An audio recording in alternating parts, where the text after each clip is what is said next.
Hey, question for you today. What is the order of events when Christ returns? The return of Jesus, it's often called the second coming. And actually, in your Life Application Study Bible, if you don't have one, we will mail you one at our cost. We believe that reading the Bible is the key to you knowing God and Him transforming the way you think.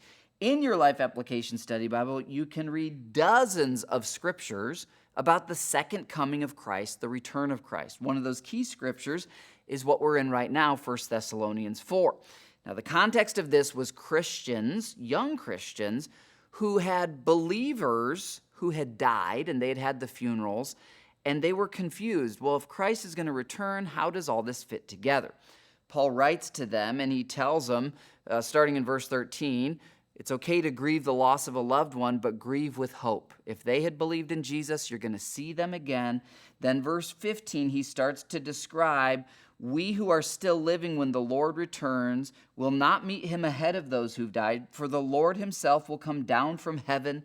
Yesterday we looked at this commanding shout from the voice of God, the voice of the archangel, the trumpets of heaven blaring. And then it says this, first, the believers who have died will rise from their graves. Then, verse 17, together with them, we who are still alive and remain on earth will be caught up in the clouds to meet the Lord in the air. So tombs are going to burst open. Ashes are going to reanimate out of the ocean wherever ashes have been scattered. And these believers, we're going to be reunited with them as we're kind of being caught up in the air. It's a little more than we can comprehend. Tomorrow we'll talk about this a little bit more, but here's what I want you to really lock in today. The physical resurrection of your body. Now we know that when Jesus died and then rose again, he was the same Jesus, but his risen body was more heavenly. It was of a higher order than his body before the crucifixion. You might remember there's a time he walked through some walls. He just wasn't limited the way that he was before the crucifixion.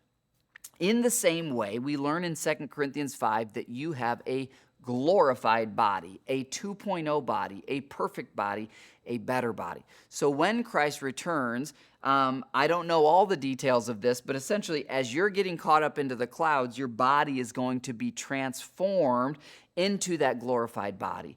And you will see your loved ones join you in that moment as together you're caught up in the clouds with the Lord. We'll dig into this a little tomorrow because I'm sure you've got questions about, well, then what does that mean today for my loved ones who've gone to heaven before me? Are they in heaven or are they waiting? How does that work? Let's talk about it tomorrow. I'll see you then.